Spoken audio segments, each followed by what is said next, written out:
ये वो एतराफ जिसने सारी दुनिया को भारत का वो काला स्याह चेहरा वाजे करके दिखा दिया। यकीनन ये मोदी जैसे नालायक को हजम नहीं हो रहा। भारत की दरिंदगी, दहशतगर्दी, बर्बरियत दुनिया ने कश्मीर में देखी। इसके अलावा पाकिस्तान को रॉ कैसे कैसे नुकसान पहुंचा रही थी, मासूम मुसलमान पाकिस्तानियों का खून कैसे बहाया जा रहा था, ये खुद इस दरिंदा नुमा इंसान कुलभूषण यादव ने अपनी जबान से बताया। इसके बाद कहने को क्या रह जाता है भाई। लेकिन हमारे सामने है भारत निरा ढीठ। कहते हैं ना कि वो ये दुम है जो 100 साल बाद भी सीधी नहीं हो सकती है। कुलभूषण यादव के वकील ने जनाब इल्जाम लगाया है कि पाकिस्तान ने कुलभूषण यादव केस से मुताल्लिक आईसीजे के फैसले को लेकर चलने, उस पर दोबारा जायजा और गौर करने के हवाले से भारत के सवालों पर जवाब देने से इनकार कर दिया है। वो कहते हैं कि हम इस मकाम पर आ गए जहां हमें अब फैसला करना है कि हमें नतीजा खेज हिदायत के लिए दोबारा आईसीजे से रुजू करना चाहिए या नहीं। तो जनाब जहां चाहे चले जाएं, सारे शौक बड़े वसूख के साथ पूरे कर लें, जिल्लत के टोकरे आप ही के मुकद्दर में आएंगे। भारतीय झूठों का पाकिस्तान ने खुलकर जवाब दिया है हमेशा।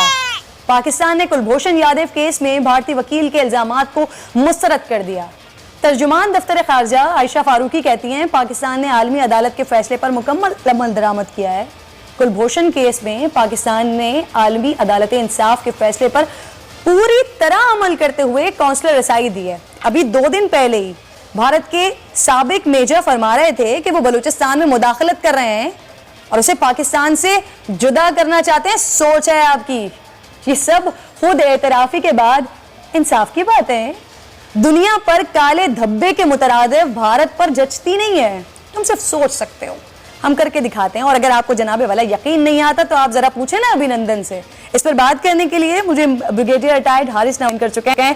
हारिस नवाज साहब, मैं आपको खुशामदीद कहती हूँ, लेकिन जिस तरह की बातें और जिस तरह के इल्जाम आ रहे हैं सामने, आईसीजे के फैसले और अभी सितंबर में तो कौंसलर रसाई दी गई थी, 2 घंटे की माशाल्लाह मुलाकात करवाई गई थी तमाम जिस तरह से। और शाह महमूद कुरैशी साहब ने खुद कहा था कि जिस तरह के फैसले किए गए हैं हम मिनोन उस पर अमल भी कर रहे हैं।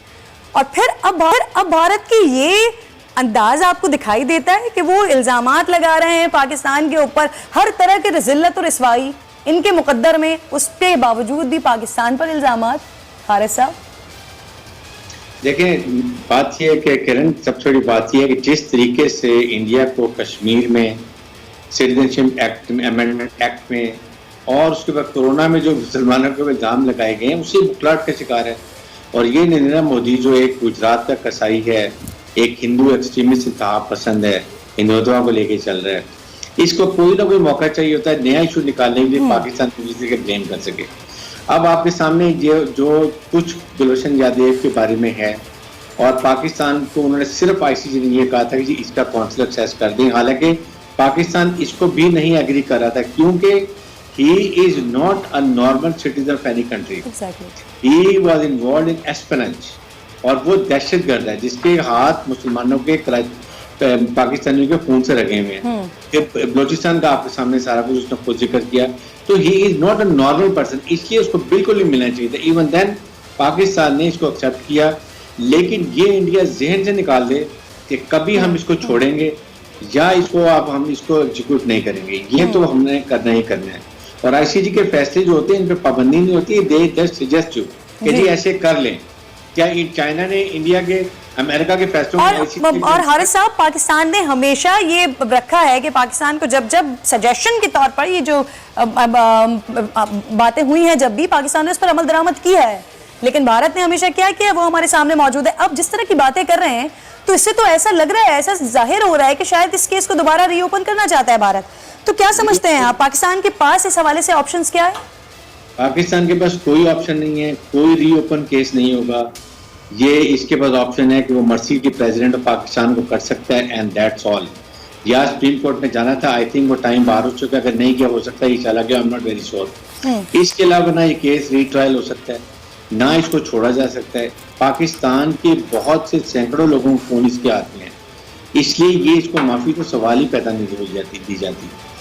नंबर 2 बात है कि मेजर गोलीबार की जो आप बात कर रही थी इंडिया के, मैं उसको राम में मैं खुद भी बैठा हुआ था, बड़े मजे से वो टेलीफोन दिखा रहा था। मतलब इस टुपड़ आदमी को ये नहीं पता कि Balochistan is settled part of Pakistan, Pakistan का हिस्सा है।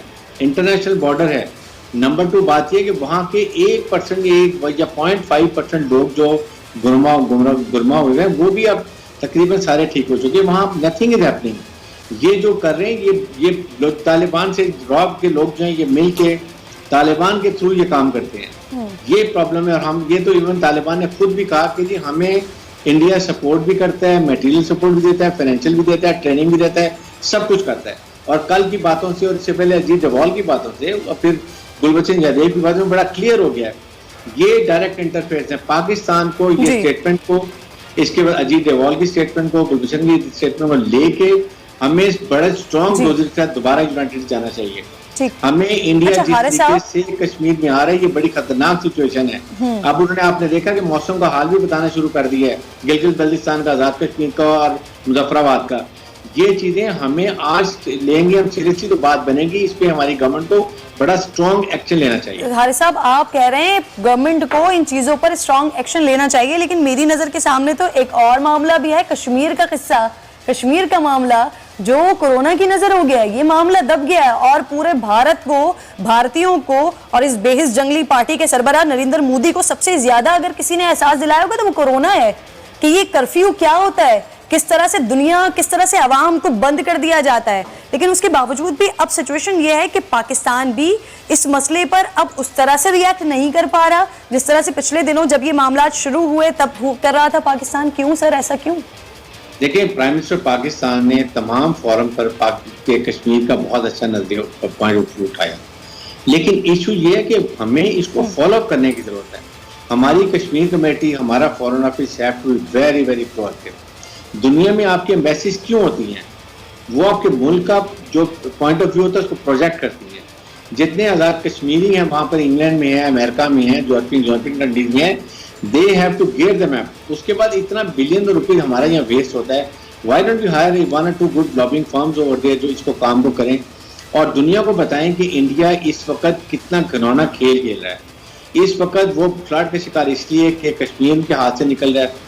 पाकिस्तान को अभी कुछ करने की जरूरत नहीं है। कश्मीर में हजारों बुरहान वानी जिंदा हो चुके हैं। They have taken the arms और इसीलिए कर्नल एक मेजर को बुरी तरह से जानना वाजिब किया है। इसी तरह अब और होंगे। और अगर ये फ्लैग ऑपरेशन किसी वक्त करने का सोचते भी हैं तो आगे से पाकिस्तान मारेगा और पीछे से कश्मीरी नौजवान इनको मारेंगे। ये इनको बड़ी अच्छी तरह पता है। फिर अपनी फौज की अहलियत भी इनको पता है। पाकिस्तान की बैटल हार्डन आर्मी को भी पता है। 27 फरवरी इनको भूलना भी नहीं चाहिए। इसलिए इस वक्त ये फंस चुके हैं और जिनको नजर आ रहे हैं इंडिया टूटता होगा। बिल्कुल ठीक है हारिस नवाज साहब, बहुत बहुत शुक्रिया आपका। और आप जैसे कि कह रहे हैं कि बुरहान वानी ऐसे बहुत वानी हैं जो जिंदा हो चुके हैं कश्मीर में, और जो कुछ पाकिस्तान की जो मुसलमानों की तारीख को कि मुसलमान क्या थे, क्या है और क्यों इनसे डरा जाता है, अगर भूल गए तो उनको याद दिलाने के लिए इस वक्त भी कुछ है, उस पर बात करें।